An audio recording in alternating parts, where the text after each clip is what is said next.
Hi, my name's Kelly. I'm a CBT therapist, psychologist, and also currently a researcher doing my DPsych. And as part of my research, I've been looking into attitudes. And there are a number of findings that I thought would be really helpful to share with you, but also to get you to reflect within yourself regarding maybe your own attitudes of people that you work with, or maybe people that you know. And attitudes continue to remain a really important concept within psychology. It's been debated for a number of years, and they continue to be frequently researched, frequently spoken about, and often quite debated. And the reason for this is that it's difficult to actually define what an attitude is, and to get a lot of people to actually agree on a definition. And that's because of arguably it's quite a unique concept, and it does continue to create controversy within the psychology world. And that is particularly to do with the link between an individual's attitudes and an individual's behaviour. And within that, we can understand that people can hold attitudes, but we don't know how much that could actually link to someone's behaviour. However, there is a definition that is often used and referred to within psychology, and that's by Eagley and Shakelin. It was done in 1993. And what they did, they described an attitude as a particular psychological tendency. And it's a psychological tendency that is expressed by evaluating an object or a person or a particular entity. And they are evaluated with a degree of either favour or disfavour. So that definition has been mostly agreed. Obviously, there is still some controversy because otherwise I wouldn't be talking about it. And so it could be argued that this definition proposed by Eagley and Shakelin in 1993. Some people see it as overly simplistic. And that is due to the kind of the multifaceted nature of attitudes. And it seems that it can be quite simple to say there's either disfavour or favour.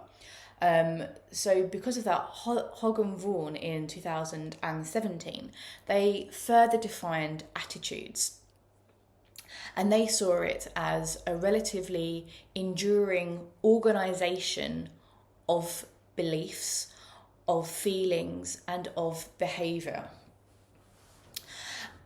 And with that, there is that it's still the thoughts, feelings, and behaviour. There's still that tendency towards some sort of social significant objects or groups or kind of events or symbols.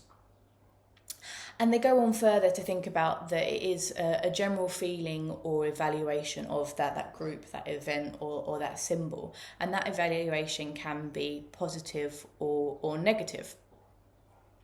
But it can also include some person or people, an object or a particular issue. So that was a more, I suppose, wider and more defined definition of attitudes that kind of goes beyond the arguably simplistic one. But when we're thinking about attitudes and thinking about how we can define it, the Hogg and Vaughan's one, it moves beyond the reductionist definition of Eagley and Shakelin in 1993. And that is why maybe more people are going towards that definition, but still there isn't an agreed definition. No one can really define what it is and how it presents.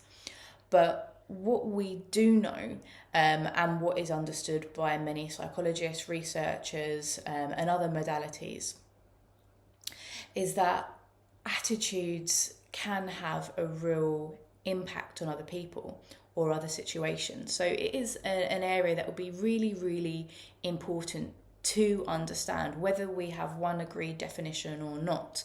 It is looking at the impact that those attitudes can have on an individual or a group of individuals or a person themselves. So I just invite you just to think about maybe what attitudes you hold. How would you define attitudes of yourself or other people? And then what is their impact of those attitudes. So I hope that kind of makes you think about attitudes maybe in a different way, and it's not as straightforward as it may seem. But please like and subscribe and check out my other videos. Thank you very much. Take care.